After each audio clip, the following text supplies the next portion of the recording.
Di acara Huawei Smart Launch yang digelar di Bangkok, Thailand, emang banyak banget produk yang diperkenalkan oleh pabrikan asal Cina ini ya. Um, Selain tablet, terus juga laptop ya, memang ada beberapa produk lainnya yang udah dipastikan masuk ke Indonesia tuh ada 3 produk.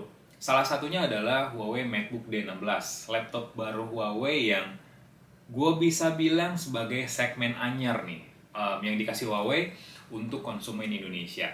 Pengen tahu kayak gimana laptopnya, terus juga desainnya, spesifikasinya, tonton terus video ini.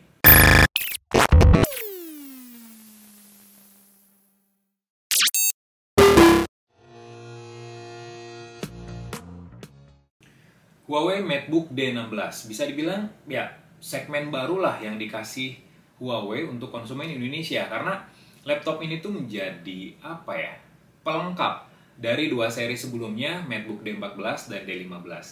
Huawei MateBook D16 ini tampil dengan desain yang benar-benar baru, spesifikasi yang baru, dan iya punya apa ya, performance yang jauh lebih baik daripada D14 dan D15. Untuk desain misalnya, akhirnya Huawei mendengar keluhan kita nih, keluhan gua sebagai salah satu penggunanya gitu ya, terhadap desainnya yang sebenarnya bagus, desain D14 D15, tapi gua masih nggak kerasan, nggak nyaman dengan posisi webcamnya yang di keyboard.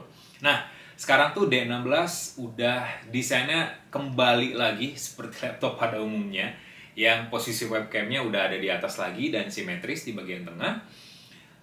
Dan secara desainnya pun dia punya material yang lebih tangguh, apalagi punya sistem pendingin yang lebih proper untuk menjaga kinerjanya agar tetap stabil dan tinggi di berbagai skenario penggunaan. Seperti yang gue bilang tadi, laptop ini tuh sesuai namanya D16, laptop ini tuh pakai panel IPS LCD, ukurannya 16 inci dengan resolusi Full HD. Aspek rasionya melebar 16:10, tapi sayangnya refresh rate masih standar 60 Hz dan sayangnya belum OLED seperti kompetitornya. Kalau dibandingin ya, head to head gitu ya, atau nggak disandingkan layar OLED dengan IPS LCD pasti jauh kualitasnya. Dan ya itu yang gue rasakan ketika melihat Huawei MateBook D16, karena sebelumnya gue pakai laptop Asus yang punya layar OLED. Juga nggak ada dukungan HDR yang bikin mungkin untuk kreator konten sih ya kayaknya kurang menarik nih laptop ini gitu. Tapi secara tampilan Huawei MateBook D16 tuh bezel-less.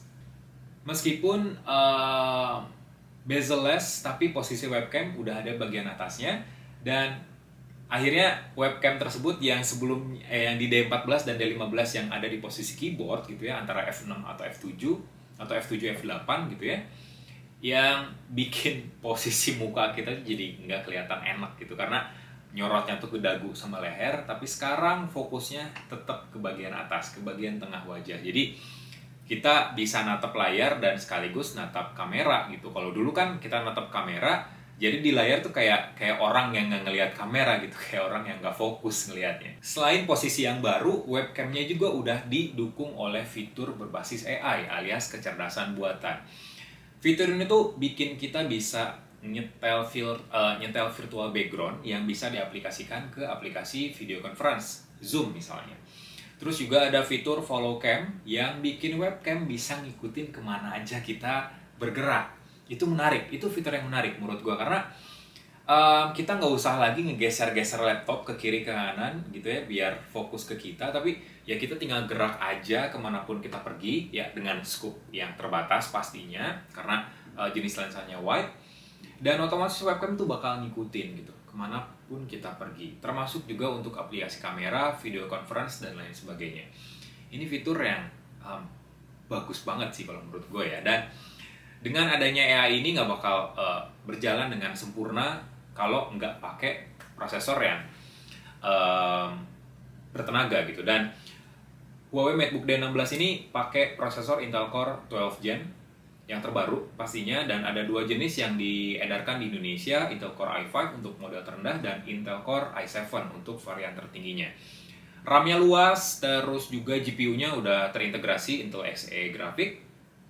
Memorinya pun berjenis SSD PCIe yang punya kecepatan write dan read yang cepat juga, Jadi proses nyalain laptop, booting sampai masuk ke halaman utama udah pasti cepet. Sayangnya portnya sih yang masih terbatas, masih kayak seri D14 dan D15.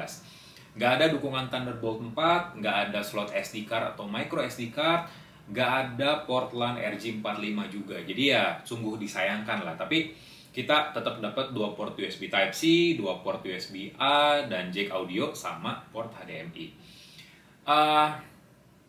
Untuk harga terjangkau sih sebenarnya harganya.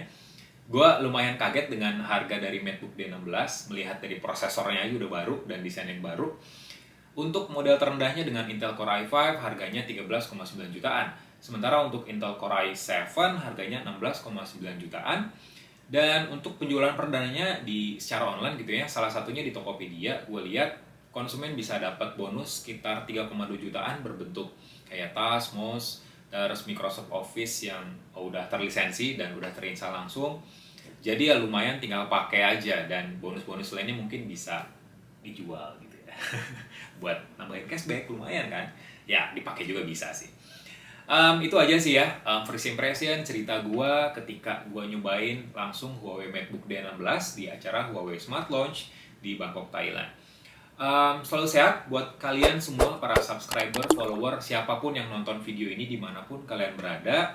Selalu semangat juga menjalani hari-harinya. Mohon maaf apabila ada kesalahan kata, kekurangan dalam penjelasan. Gua Faisal, bye!